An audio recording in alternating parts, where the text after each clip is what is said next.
Assalamualaikum warahmatullahi wabarakatuh. Perkenalkan nama saya Sultan Aristiawan dengan NPM 2317051099 dari kelas D. Kali ini saya akan menjelaskan video pengganti pertemuan ke-14 Machine Learning yang berjudul Support Vector Machine, yaitu SVM. Support Vector Machine atau SVM merupakan salah satu metode dalam Supervised Learning yang biasanya digunakan untuk klasifikasi seperti support vector classification dan regresi, yaitu support vector regression. Dalam pemodelan klasifikasi, SVM memiliki konsep yang lebih matang dan lebih jelas secara matematis dibandingkan teknik-teknik klasifikasi lainnya. SVM digunakan untuk mencari hyperplane terbaik dengan memaksimalkan jarak antar kelas. Hyperplane adalah sebuah fungsi yang dapat digunakan untuk pemisah antar kelas.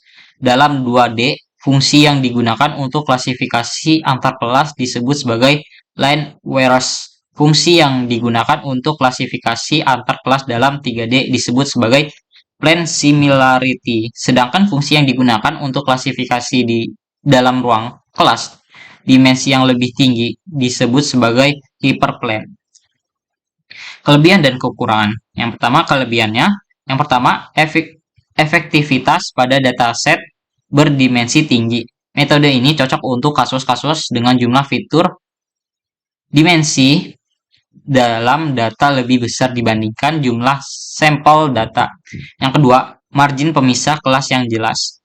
Margin pemisah kelas yang jelas bermanfaat untuk mengambil keputusan lebih baik dan mengurangi kesalahan klasifikasi.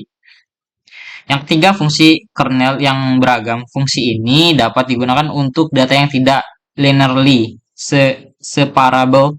Hal ini dapat memberikan fleksibilitas dalam pemilihan model untuk berbagai jenis data. Yang keempat, hemat memori. Metode algoritma ini hemat memori karena hanya sejumlah kecil data yang benar-benar mempengaruhi pembentukan hyperplane. Yang kelima, generalisasi yang baik. Model ini dibangun tidak mudah overfit terhadap data latih dan dapat memprediksi data baru dengan baik.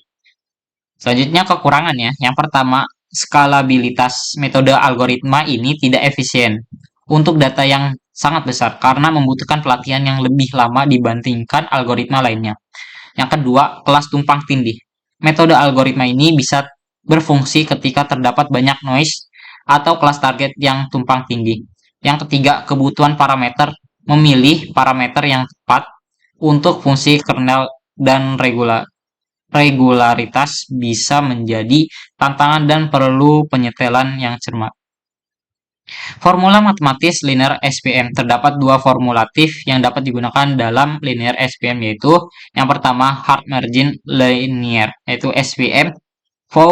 Formulatif ini digunakan ketika data diasumsikan dapat dipisahkan secara linear dengan sempurna, yang dimana tidak ada titik data yang salah klasifikasi atau beragam dalam margin. Terus yang kedua, soft margin learning SVM. Soft margin linear SVM. Dalam banyak kasus di dunia nyata, data tidak dapat dipisahkan secara linear dengan sempurna. Soft margin SVM mengatasi permasalahan ini dengan memperkenalkan variabel slack dibaca sebagai CE yang memperbolehkan beberapa titik data untuk salah klasifikasi atau berada di dalam margin. Contoh studi kasus berdasarkan data di bawah ini, tentukan hyperplane-nya. Visualisasi data ini contohnya ini dikarenakan terdapat dua fitur X1 dan X2, maka dari itu W juga akan memiliki dua fitur, yaitu W1 dan W2, dan formulasi yang akan digunakan adalah sebagai berikut. Terus berdasarkan batasan di atas, kita akan mendapatkan beberapa persamaan berikut ini. Terus dari keempat persamaan di atas, kita dapat mencari nilai W1, W2, dan B. Itu jumlah persamaan 1, 2, jumlah persamaan 1 dan 3, jumlah persamaan 2 dan 3. Sehingga kita mendapatkan persamaan hyperplane.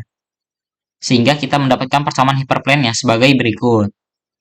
Oke, mungkin itu saja video pengganti pertemuan ke-14 machine learning dari saya. Sekian, terima kasih.